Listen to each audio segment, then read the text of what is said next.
ഒരു വീട് വെക്കാൻ പോകുന്നവർക്ക് നല്ലൊരു എഞ്ചിനീയറുടെ അല്ലെങ്കിൽ ഒരു ഡിസൈനറുടെ പ്രാധാന്യം എന്താണ് ഇതിന്?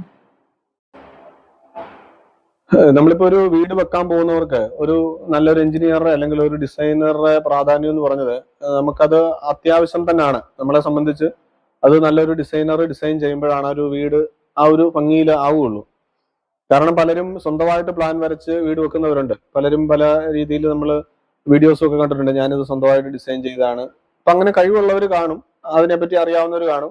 പക്ഷെ ഇതിനെപ്പറ്റി ടെക്നിക്കലായിട്ട് പഠിച്ച ആൾക്കാരോ അല്ലെ നല്ലൊരു എഞ്ചിനീയറോ അല്ലെ ഒരു ആർക്കിടെക്റ്റോ വരയ്ക്കുന്ന വീടും സ്വന്തമായിട്ട് ചെയ്യുന്നതും പല രീതിയിലുള്ള വ്യത്യാസങ്ങൾ ഉണ്ടാവാം.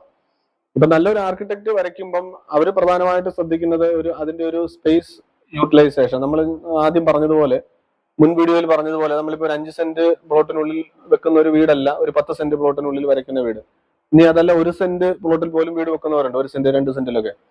അപ്പൊ നമ്മൾ മാക്സിമം ആ സ്പേസ് എങ്ങനെ ഉപയോഗിക്കാൻ പറ്റും, അതിനകത്ത് മാക്സിമം വെന്റിലേഷൻസ്, ലൈറ്റ് അതെങ്ങനെ കിട്ടും, അതിനകത്ത് വരുന്ന ഫർണിച്ചർ ലേഔട്ട്. നമ്മളിപ്പം വെറുതെ ഒരു റൂം വരച്ച് വെച്ചുകൊണ്ട് കാര്യമില്ല, അതിനകത്ത് കയറിയാൽ അതിനകത്ത് വരുന്ന കാര്യങ്ങൾ എങ്ങനെ അറേഞ്ച് ചെയ്യാൻ പറ്റും.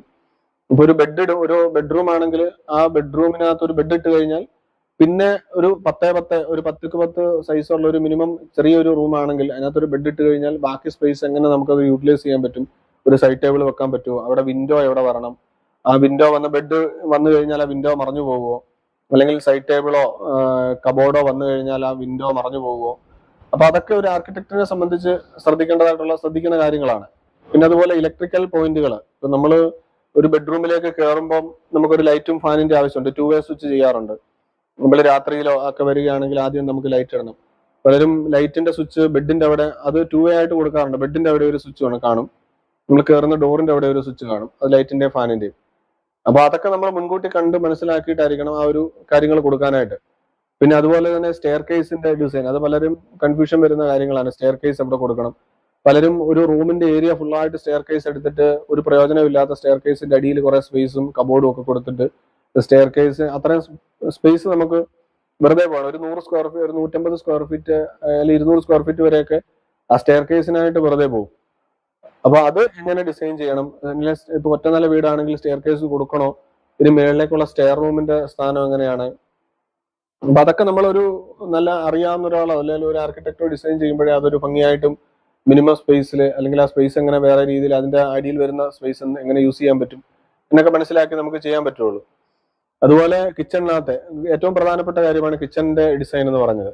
നമുക്ക് അതിനകത്ത് ഒരു ചെറിയ കിച്ചൺ ആണെങ്കിൽ പോലും അതിനകത്ത് മെയിൻ ആയിട്ടുള്ള കാര്യമാണ് നമ്മുടെ ഹുഡ് ആൻഡ് ഹോബ്, നമ്മുടെ വരുന്ന ഭാഗം, കുക്കിംഗ് റേഞ്ച് വരുന്ന ഭാഗം. പിന്നെ അതുപോലെ സിങ്കിന്റെ സ്ഥാനം, പിന്നെ അതുപോലെ ഫ്രിഡ്ജ്, ഈ 3 കാര്യങ്ങൾ ഒക്കെ. പിന്നെ അതുപോലെ മിക്സി, ഗ്രൈൻഡർ, അങ്ങനെയുള്ള കാര്യങ്ങൾ. ഇതെല്ലാം നമുക്ക് എവിടെയൊക്കെയാണ് അതിന്റെ പ്ലേസ് ചെയ്യേണ്ടത്, എവിടെയൊക്കെയാണ് അതിനകത്ത് അറേഞ്ച് ചെയ്യേണ്ടതെന്നുള്ളത് ഒരു പ്രധാനപ്പെട്ട കാര്യമാണ്. പലരും ഇതെല്ലാം ചെയ്തു കഴിഞ്ഞിട്ട് ഉപയോഗിച്ച് തുടങ്ങുമ്പോൾ നമുക്ക് അതിനകത്ത് നിന്ന് തിരിയാനുള്ള സ്ഥലമില്ല. അങ്ങോട്ടും ഇങ്ങോട്ടും സിങ്ക് ഒരിടത്തും, അല്ലെങ്കിൽ നമ്മുടെ കുക്കിംഗ് റേഞ്ച് വേറൊരിടത്തും, അങ്ങനെ പല രീതിയിലുള്ള ഒരു പ്രശ്നങ്ങൾ വന്നിട്ട് അത് ഉപയോഗിക്കാനും ഉണ്ടാവത്തില്ല. ഉപയോഗിക്കാനുള്ളൊരു നല്ല രീതിയിൽ അത് ഉപയോഗിക്കാനായിട്ട് പറ്റത്തില്ല.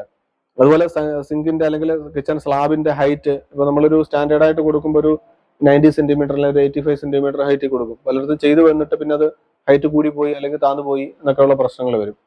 പിന്നെ ഏറ്റവും പ്രധാനപ്പെട്ട മറ്റൊരു കാര്യമാണ് വിൻഡോസ്. വലിയ വിൻഡോസുകൾ ഇപ്പം കൂടുതലും പുതുതായിട്ട് നമ്മൾ ചെയ്യുന്ന വീടുകളിലെല്ലാം വലിയ വലിയ വിൻഡോസ് ആണ് പലരും ചെയ്യുന്നത്. പഴയ രീതിയിലുള്ള ഒരു 3 പാളി 2 പാളി എന്നുള്ള കൺസെപ്റ്റ് മാറിയിട്ട് വലിയ വിൻഡോകൾ, വലിയ UPVC ഒക്കെ ഓപ്പണബിൾ ആയിട്ടുള്ള വിൻഡോസുകൾ കൊടുക്കാറുണ്ട്. അപ്പൊ അതൊക്കെ ഒരു ഡിസൈനിന്റെ ഭാഗം തന്നെയാണ്. നമുക്ക് എങ്ങനെയൊക്കെ ആ വീടിനെ മനോഹരമാക്കാം, ഏതൊക്കെ രീതിയിൽ ആ സ്പേസ് നമുക്ക് ഉപയോഗിക്കാൻ പറ്റും എന്നൊക്കെ ഉള്ളത് നല്ലൊരു ആർക്കിടെക്റ്റിനോ അല്ലെങ്കിൽ ഒരു എഞ്ചിനീയർക്കോ ആണത് സാധിക്കുന്നത്. അതുപോലെ പ്രധാനപ്പെട്ട കാര്യമാണ് ആ ബിൽഡിങ്ങിന്റെ കോസ്റ്റ്. നമ്മൾ ആ ഡിസൈന് വെറുതെ ഡിസൈൻ ചെയ്യുക മാത്രമല്ല, അതിനകത്ത് മെയിൻ ആയിട്ട് അതിന്റെ കോസ്റ്റും കൂടെ നമ്മൾ അതിനകത്ത് മനസ്സിലാക്കണം. അപ്പം ഒരു നല്ലൊരു എഞ്ചിനീയറിംഗ് എന്ന് പറഞ്ഞു കഴിഞ്ഞാൽ അതിനകത്ത് ഒരു ഡിസൈനിന്റെ ഭാഗം തന്നെയാണ് അതിന്റെ കോസ്റ്റ് എന്ന് പറഞ്ഞത്. നല്ല രീതിയിൽ അതിനെ വീടിനെ ഭംഗിയാക്കിയതുകൊണ്ട് ഒരുപാട് ടൈലുകളോ അല്ലെങ്കിൽ ക്ലാഡിംഗ് ടൈൽസുകളോ കുറെ പെയിന്റോ അടിച്ചോ അല്ലെങ്കിൽ കുറെ ഡിസൈൻ വരുത്തി വീടിനെ ഭംഗിയാക്കിയത് കൊണ്ട് മാത്രമല്ല, അതിന്റെ ഒരു കോസ്റ്റ് ഡിഡക്ഷനും കൂടെ അതിനകത്ത് പ്രധാനപ്പെട്ട കാര്യമാണ്. അപ്പൊ ആ ഡിസൈൻ നല്ലതാണെങ്കിൽ അത് മിനിമം രീതിയിൽ അതിനെ കോസ്റ്റും കൂടെ നമുക്ക് കുറച്ചെടുക്കാനായിട്ട് പറ്റും. ഒരുപാട് ഷോ വാളുകളോ അല്ലെങ്കിൽ കുറെ വർക്കുകളൊക്കെ കൊടുത്തിട്ട് അതിനകത്ത് കോസ്റ്റ് അഡീഷണൽ ആയിട്ട് കൂട്ടാവുന്നല്ലാതെ ആ ഒരു വീടിന് ഭംഗി കാണണമെന്നില്ല. അപ്പൊ ആ കാര്യങ്ങളും കൂടെ ഈ ഡിസൈനിന്റെ ഒരു ഭാഗം തന്നെയാണ്.